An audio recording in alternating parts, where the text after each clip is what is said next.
சிற்பம் கற்றுக்கிறதுக்காக புதுசா வேற யாராச்சும் இங்க வந்தா இது பொய்யான அமைதி. சீக்கிரத்துல இடியும் மழையும் புயலும் பூகம்பமும் வரப்போகுது. ஆயுதங்கள் ஏற்றிய படகு ஒன்றும் வந்துட்டு இருந்துச்சு.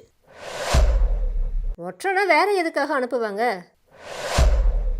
ஆயனர் சிற்பியா நம்மளுக்கு எதிராக சதி செய்யறாரு.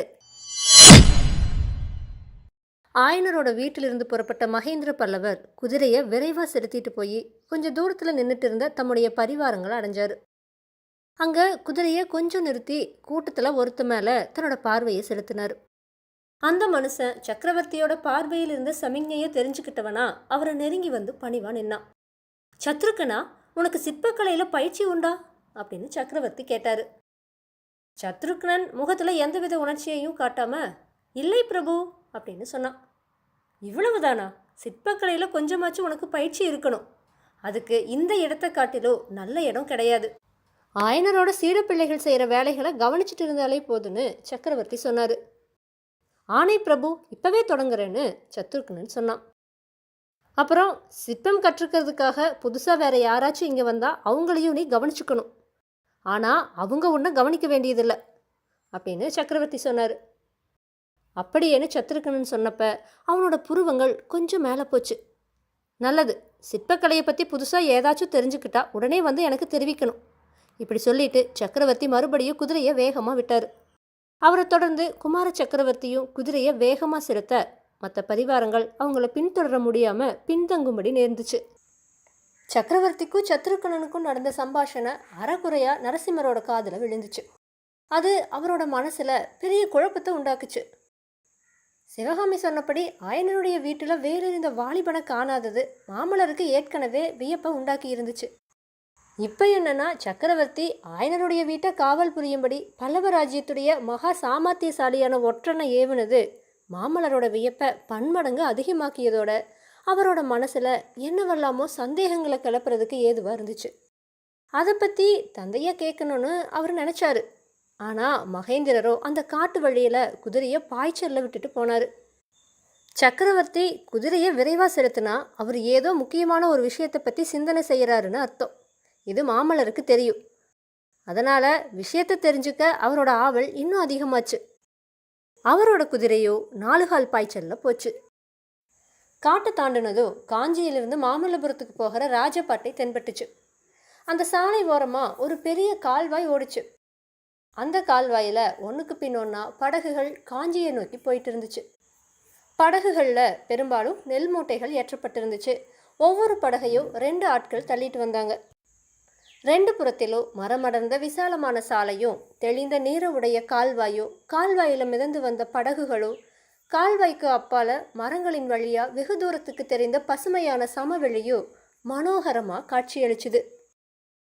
கால்வாய் நீரில் அங்கங்கே மரங்களோட கருநிழல் படிந்திருந்த இடங்கள் கண்களை குளிர செஞ்சுது. கொஞ்சம் தூரத்தில் போன படகுகளில் ஒன்றிலிருந்து படகோட்டி ஒருத்தன், செங்கனி வாயில் ஒரு வெய்குழல் கொண்டிசைத்து தேனிசைதான் பொழிவோன் யார் யார் யார் கிளியே, செந்தாமரை முகத்தில் மந்தஹாசம் பொறிந்து சிந்தை திரையாய் கொள்வோன் யார் யார் யார் கிளியே அப்படின்னு இனிய குரல்ல உணர்ச்சி ததும்ப பாடிய இன்னிசை கீதம் இளம் காற்றுல மிதந்து வந்துச்சு. இப்படிப்பட்ட சாந்தமோ இன்பமோ அமைதியோ அழகு குடிக்கொண்ட காட்சியை குலைச்சிட்டும், இது பொய்யான அமைதி, சீக்கிரத்துல இடியும் மழையும் புயலும் பூகம்பமும் வரப்போகுது அப்படின்னு மௌன பறை அறிந்து தெரிவிச்சிட்டும் அந்த கால்வாயில நெல்லேற்றிய படகுகளுக்கு நடுவில் ஆயுதங்கள் ஏற்றிய படகு ஒன்றும் வந்துட்டு இருந்துச்சு. அதில் வேல், வாள், ஈட்டி, கத்தி, கேடையோ இந்த மாதிரியான விதவிதமான போர்க்கருவிகள் நிறைஞ்சிருந்துச்சு. அது வரைக்கும் மௌனமாக நின்று அந்த காட்சியை பார்த்துட்டு இருந்த சக்கரவர்த்தி ஆயுதப்படகை பார்த்ததும், ஆக பல்லவ சாம்ராஜ்யத்தில் யுத்த ஆயத்தங்கள் பலமாக தான் நடக்குது அப்படின்னு பரிகாசமும் மனக்கசப்பும் துணித்த குரலில் சொல்லிட்டு பக்கத்தில் குதிரை மேலிருந்த தம்முடைய குமாரரை பார்த்தாரு. நரசிம்மா, ஏதோ கேட்க விரும்புகிற போல இருக்கே அப்படின்னு சொன்னார். எப்படி தெரிஞ்சிச்சப்பா அப்படின்னு குமார சக்கரவர்த்தி கேட்டார். அதுவா, அதுதான் உன்னோட முகத்தை பார்த்தாலே தெரியுதே. அபிநயக்கலை, முகபாவம் இதையெல்லாம் பற்றி இப்போதானே பேசிட்டு வந்தோம். கேட்க விரும்பியதை கேளுன்னு தந்தை சொன்னார். சரி, சத்ருக்கனனை எங்கே அனுப்புனீங்கன்னு நரசிம்மர் கேட்டார். ஆயனர் வீட்டுக்கு. எதுக்காக? ஒற்றனை வேற எதுக்காக அனுப்புவாங்க? வேவு பார்க்கறதுக்கு தான். என்ன சொல்லுறீங்க அப்பா? ஆயன சிற்பியோட வீட்டை வேவு பார்க்கும்படியான அவசியம் என்ன ஏற்பட்டுச்சு? மகனே, யுத்த காலத்தில் சர்வ ஜாக்கிரதையாக இருக்கணும். இந்த மாதிரி சமயங்களில் சன்னியாசியுடைய காவி துணிக்குள்ள எதிரியுடைய ஒற்றன் ஒளிஞ்சிருக்கலாம். சிற்பக்கலைக்குள்ள சத்திய ஆலோசனை இருக்கலாம் அப்படின்னு சக்கரவர்த்தி சொன்னார். நரசிம்மர் தம்ம மீறிய பதைப்பதைப்போடு, ஆஹா, இது என்ன? ஆயனர் சிற்பியா நம்மளுக்கு எதிராக சதி செய்கிறாரு? என்னால் நம்ப முடியலையே அப்படின்னு சொன்னார். ஆயன சிற்பி சதி செய்வதா நான் சொல்லலையே. அந்த பரமசாது நம்மளுக்காக உசிரியே விடக்கூடியவராச்சேன்னு சக்கரவர்த்தி சொன்னார். மாமல்லர் கொஞ்சம் சாந்தம் அடைஞ்சு, அப்படின்னா ஆயனரோட வீட்டுக்கு ஒற்றனோட காவல் எதற்காகன்னு கேட்டார்.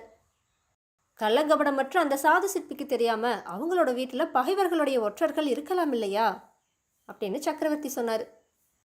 ஆயனர் வீட்டில் ஒற்றர்களா? தங்களுக்கு எப்படி தெரிஞ்சது? நான் ஒருத்தரையும் பார்க்கலையேன்னு மாமல்லர் சொன்னார். மாமல்லா, ராஜ்ய நிர்வாகத்தில் ஈடுபட்டவங்களுக்கு எப்பவும் கண்ணும் காதும் திறந்திருக்கணும். யுத்த காலத்தில் இது ரொம்பவுமே அவசியம். ஆயனர் வீட்டில் நாம இருந்தப்ப உன்னோட கண்கள் என்ன செஞ்சுட்டு இருந்துச்சு அப்படின்னு கேட்டுட்டே சக்கரவர்த்தி நரசிம்மரோட முகத்தை ஏறிட்டு பார்த்தாரு. அங்கே தன்னோட கண்கள் சிவகாமியோட கண்களோடு அந்தரங்கம் பேசுறதுலேயே பெரிதும் ஈடுபட்டிருந்தது அப்படிங்கிறது ஞாபகம் வந்ததுனால நரசிம்மரோட பால் வடிகிற இளம் வதனம் வெட்கத்தினால சிவந்துச்சு. அதே சமயத்தில் முன்னை விட அதிக தூரத்திலிருந்து படகோட்டியுடைய இனிய கீதம் மெல்லிய குரல்ல பின்வருமாறு கேட்டுச்சு. கண்ணன் என்று அங்கேயொரு கள்வனுளன் என்று கண்ணியர் சொன்னதெல்லாம் மெய்தானோ? கிழியே பெண்ணை திருடும் பிள்ளை என்னுள்ளம் கவர்ந்ததென்ன? கண்ணால் மொழிந்ததென்ன? சொல்வாய் பைங்கிழி